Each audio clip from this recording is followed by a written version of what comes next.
What's up, fellas?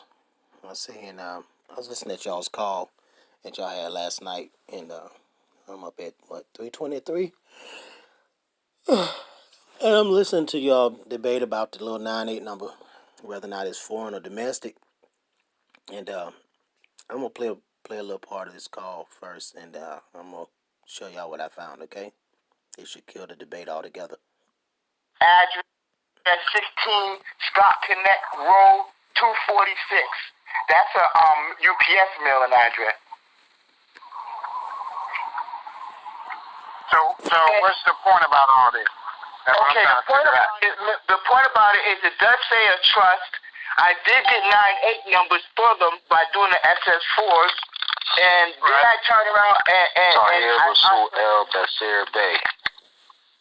then I went and got the SS4 estate for the executor, like you said. That's it. But I got all three of them, and it's still gonna lead you back to the 8832 is what you file with these to put them on your tax bracket to let them know you're exempt, right? You don't have to be over I emailed them and all that shit. I faxed them. This is it. What they gonna send me? Here's the question. Did it send my part in the mail? Did they send me my part in the mail? Answer this. Did it say it was foreign? What do you mean? I know it's foreign because I didn't give them a social. No, hold on. I'm gonna ask again. I'm not gonna go on that one. I'm not gonna go on. The 90, the 98, the 90. When you get to 98, that's foreign. Domestic neither. Hold on. Domestic. I'm only going about I'm going about what Malachi said and what he showed me. Now, when me and Malachi went and looked it up on the IRS website, now this is on their website, and this was another one of the Moors that told him the same thing. He said, well, no, that's domestic. He told me it was domestic.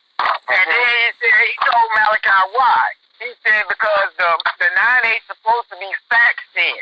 Now, I'm only going by what he said, right? But when Malachi showed me the thing on the IRS website, it clearly did say that it have to be faxed in. So I don't know, but I'm just going by what they told him. And he said that his number, his 98 is a domestic. He ain't giving the social. I'm gonna go by Sleep Sheep and show and let him. I'm gonna do it like he did it, and that's what he did. He called them. What I'm gonna do is I'm gonna ask him a question. I'm gonna ask him a question. What I'm gonna do? Can you fax it to me? They said yeah, but he called them. He got his. I'm pretty sure everybody else did the same. They're telling them to do the SS4. Get on the phone with him. I mean, I'm not gonna fall off the ladder. That's what they did. This is it right here, brother. That's what I witnessed that myself. This is it. I'm telling you. I witnessed that myself on the Sleep Sheep show. Yeah, the brother did do that. Transportation, what to do, bro? Just give him the 8832. Just like if you look at that's just like if you. So that means that. What that guy told. Hold on, that means that whoever that was told Malachi that wasn't telling the truth. You wasn't telling it right, brother. That's just like if you looked at your 85 number, right? And my eyes are bad tonight. I guess it's too much blood. I don't know, but if you look at the 85, right? I'm pretty sure it's telling you right here, to do the 1041, and then at the. Okay, I'm gonna stop it right there. If you go into your Google search and you type in 21.7.13.3.2.7, that'll take you directly to issuing EIN numbers on the IRS website. What better source to find out than the IRS themselves? We're gonna revisit it. I heard Stevian, I heard he say he actually saw it on the website that you had to fax it in. And I'm going to show you all that it didn't say that specifically you had to fax it in. You can do it either. You can do fax, you can call it, or you can mail it in. Okay, so make sure you type this in your Google search: 21.7.13.3.2.7.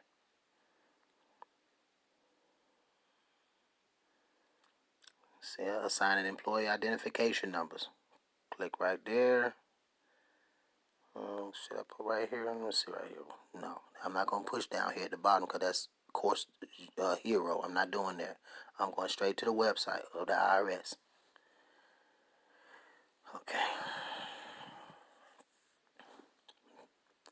Okay. 21.7.13 at the top. Let's see what I'm going to click at. And this is assigned. How EIN is assigned. Prefix numbers. Available for assignment. Let's see. I don't have to type in that. Go too far. Let's see. Type of entity, employee identification numbers.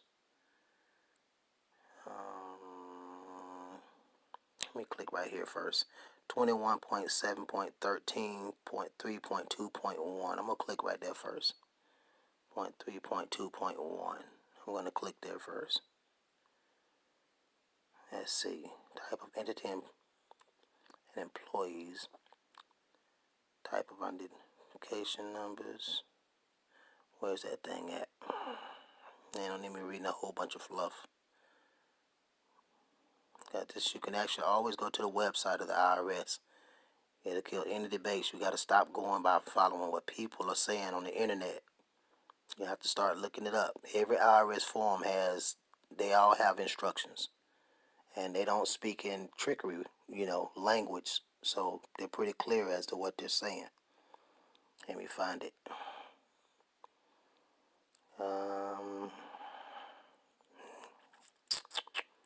Let me find it so I can read what it says.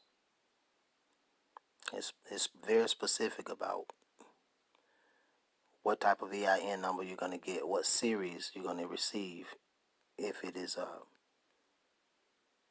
that's where it's talking about foreign and domestic right here. But I'm going to prove that I got a point to prove on this one right here. Number 5. Use this table below when processing requests for an international EIN received by mail, fax, or phone to determine whether the entity is foreign and therefore will be assigned an EIN prefix 98 by Cincinnati or Ogden campus.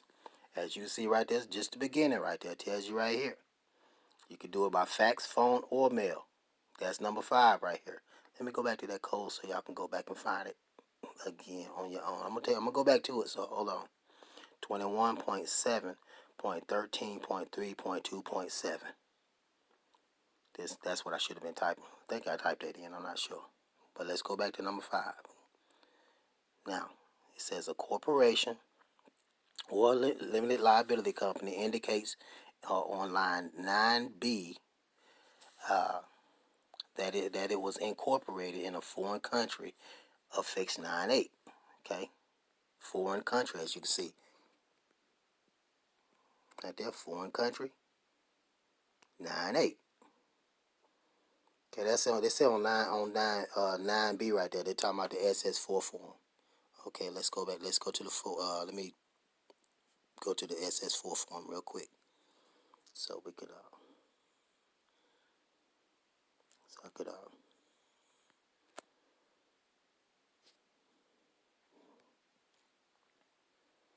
SS4 form.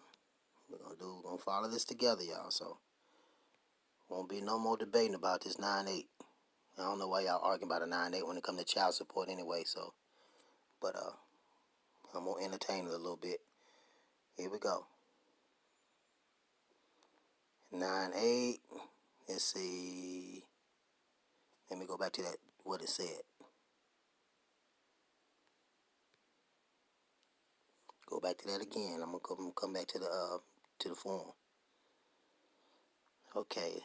It say a corporation or limited liability company indicates on line 9B that it was incorporated in a foreign country.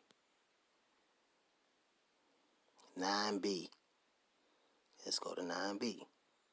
9B right here at the bottom right there, well, not the bottom, right in the middle of the page. If a corporation name this, say if a corporation name the state or country if the applicable were incorporated. Now, put the state or the country right here. If it was in a foreign country, they say that's one way you can get a 98 number. Okay, by just putting the country right there, it got to be foreign, a foreign country. Now, let's go by another one. These instructions are very simple, y'all. All we got to do is follow the instructions of what the IRS is saying. You shouldn't be debating with the people about other hearsay stuff that we're passing on by somebody else is saying stuff. Okay. The corporation or limited liability company indicates on line B that it is incorporated in the United States, but provides a foreign mailing or location address. See, do not issue a 98. See, if it's issued in the United States, then you're going, and it's not, and it indicates a foreign mailing address. It doesn't matter if it's a foreign mailing address, obviously. They said, but it was incorporated in the United States. That means it was created there. If it's created here in the United States, then you do not get a 98 number. That means it's domestic. Okay? See, for an application received by phone to indicate the EIN international line, advise caller to fax or mail application following guidance for domestic EIN request. They're telling you that because it was incorporated in the United States. It's domestic. So you can't get a prefix 98 number for one that's created in the United States within the domestic, within the United States, because it's not foreign. Okay, for applications received by fax or mail into a EIN international teams and CAMC route application back to the clerical batching clerical for batching into domestic EIN inventory. Okay, because they don't qualify to get us 98 number because they're not foreign. Okay, there is language anywhere on the SS4 form suggesting foreign status such as tax treaty, foreign entity, treasury, whatever that code is, 897 election, form 1120F. I don't know what these forms are. I haven't looked them up. So, form 5471. I've looked up the W8BN though. Then W8IMY, W8EXP, W8BN, and then it says they get a 98 number. Okay, it's because they suggest foreign status, as it says. Any one of the things suggesting foreign status, then they get assigned a prefix 98 number because they're foreign. Okay, an entity checks the box line 10 for compliance with IRS withholding regulations. They get a 98 number. Okay. Okay, let's go back to number 10 so we can see number 10 on the form. Okay, number 10 right here. See right there, 10? Reason for applying. Look right there, right next to other. Compliance with IRS withholding regulation. If you check that box, you get a 98 number. Okay? Now, as letting you know, it's also telling you about that address. Ah, damn it, I didn't mean to do that. Oh, here we go. I thought I lost it for a minute. Okay, now, remember they're telling you that address. If you give an address that's domestic, you're not gonna get a 98 number either. So now, okay, let's go. None of the foreign indicators listed above are present, and the location address is domestic. See, that's where the entity was created. The location address is domestic, and the mailing address is foreign. See, it don't matter if the mailing address is foreign or domestic. You're not gonna get a 98 number, but the location of the actual entity where it's created If that's domestic, you're not gonna get a 98 number. Okay, they say assign a regular series EIN. A foreign individual may be listed as a responsible party for a domestic entity. See, and may not have a valid ITIN regardless. Then it say regardless, assign a regular a regular series EIN and in this situation. So if you don't have a foreign address, if the address is not foreign, if it's a domestic address, if you got your regular PO box or you got your house number as your house address as the principal address, then you're gonna get a regular EIN number. Okay, so now then you should not have issue. You will not get a 98 number. Okay, none of the foreign indicators listed above are present in the and only the address on the SS form is foreign. Okay, and only. Let me read that again. None of the foreign indicators listed above are present. They talking about up here. These here indicators right here that we read right here. Okay. None of the foreign indicators listed above are present, and the only address on the SS4 is foreign. The SS4 is foreign. Okay, application will be considered domestic. Domestic request and will require a regular series EIN. See, none of this. See, there's no foreign indicator on there. See, it's saying it's present, and the only address on the SS4, and the only address on the SS form is foreign. Okay, so it doesn't some kind of. Okay, let me read the rest of this here too. Say for applications received by phone to indicate the EIN international line, advise the caller to fax or mail application following guidance for domestic EIN requests. It's the same thing it said in that above column up there. For applications received by fax or mail into the EIN international teams in CAMC route application back to the clerical batching into domestic EIN inventory. Okay, so it lets you know you're not gonna get a 98 number if it's not foreign. I mean, if you're not foreign. Okay, but if you got a 98 number, it's foreign. So it does not say ever that your a 98 number is domestic. You don't get a 98 number if it's domestic. Okay, foreign entities, persons required to file.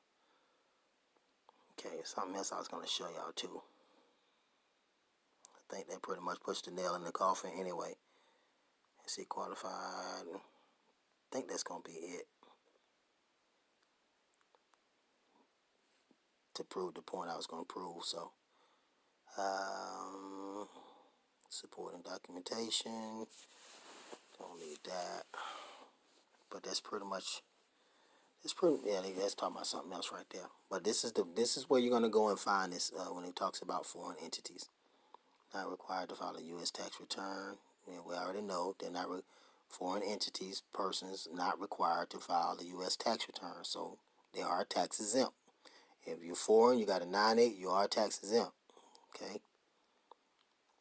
Tells you, okay, right here is talking about it's telling you how to fill out the SS4 form. It's telling you that foreign corporations and individuals not engaged in trade or business in the United States, and foreign partnership, foreign trust, and foreign estates that do not have gross income that is is treated as effectively connected with conduct of a trade or business, are not required to obtain an EIN unless they otherwise have U.S. source income on which the tax liability was not fully satisfied by the withholding of tax at the source. However, the foreign entity may need an EIN to comply with IRS withholding regulations. Remember that was on number 10 on the SS4 form. Okay. In this case, the taxpayer should complete the SS4 as shown below. Line 7B provide TIN or SSN if appropriate. Otherwise, write NA. So where the Social Security number goes, you put NA right there. Okay, because you're not giving the social. Line 10. Matter of fact, let me go to the 7B real quick so I can so it's 7B 7B right there. You see 7B? You put N/A. That's what IRS tells you to do. Okay? Now, letter B right here, line 10, check compliance with IRS withholding regulations box, or in the case of claiming treaty benefits, check the other box and specify on the line for tax treaty purposes only. And you got that trees that I guess is a treasure or whatever. But that's what this here. That's that code. Remember, that's that foreign indicator it was talking about. It's one of the foreign indicators. See right there? That's that same one. They telling you to do it. They telling you exactly what to put on the damn lines. See right there? Same code.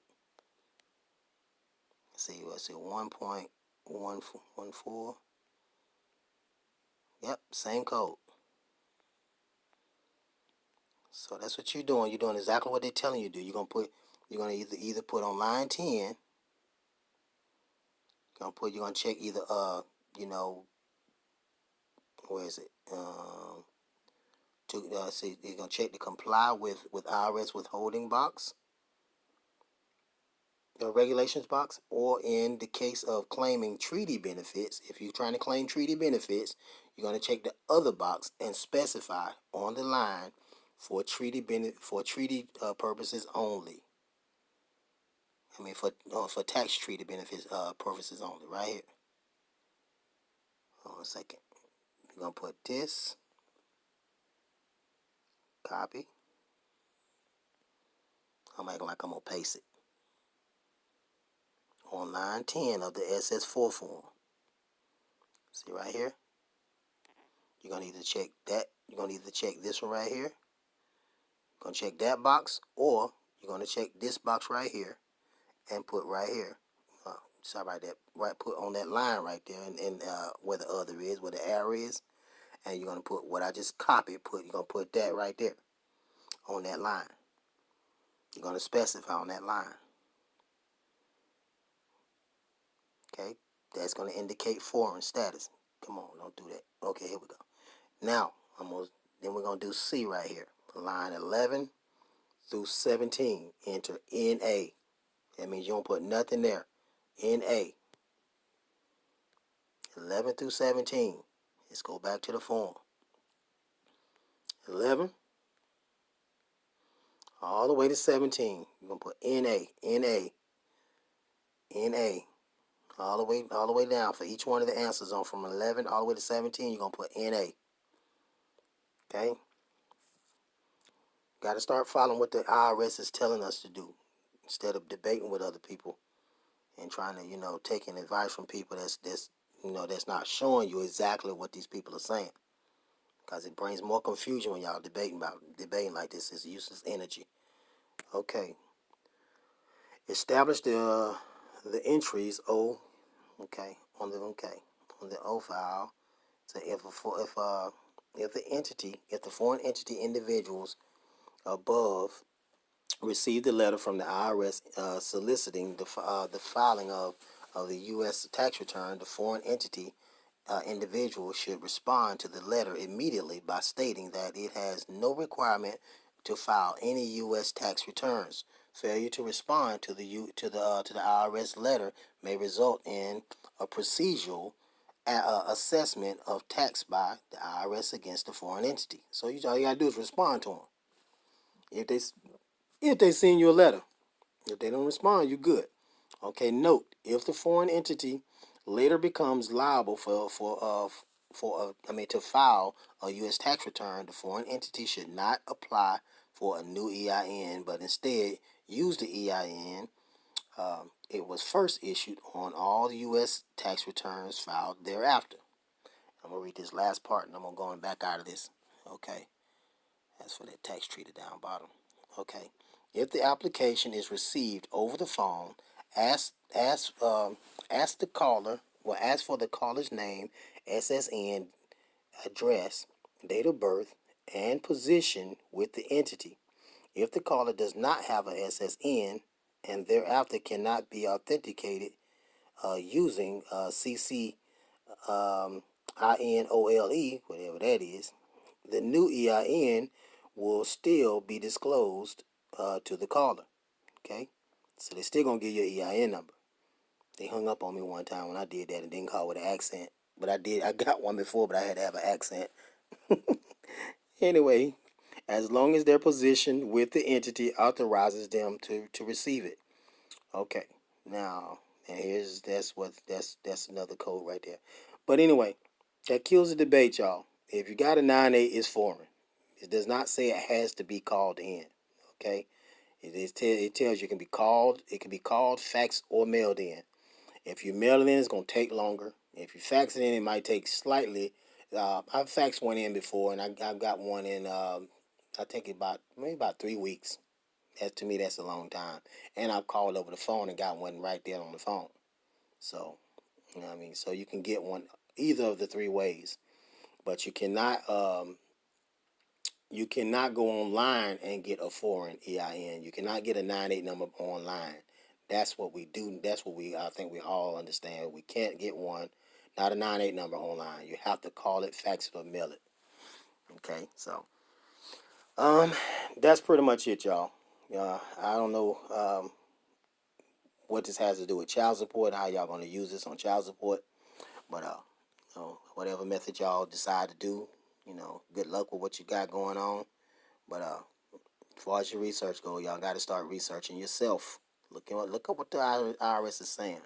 Just start out just typing in, just Google it, assigning employee ID numbers, identification numbers, and they tell you exactly what they're doing. Now, this is for the people who are actually working for the IRS. This is their manual, so they tell them what to do, what to assign them, and why, and why they should assign them. Okay, so y'all check out the SS4 form. Go over this video, and hopefully this is cleared up all the debates, the confusion. All right, Emeralds signing out.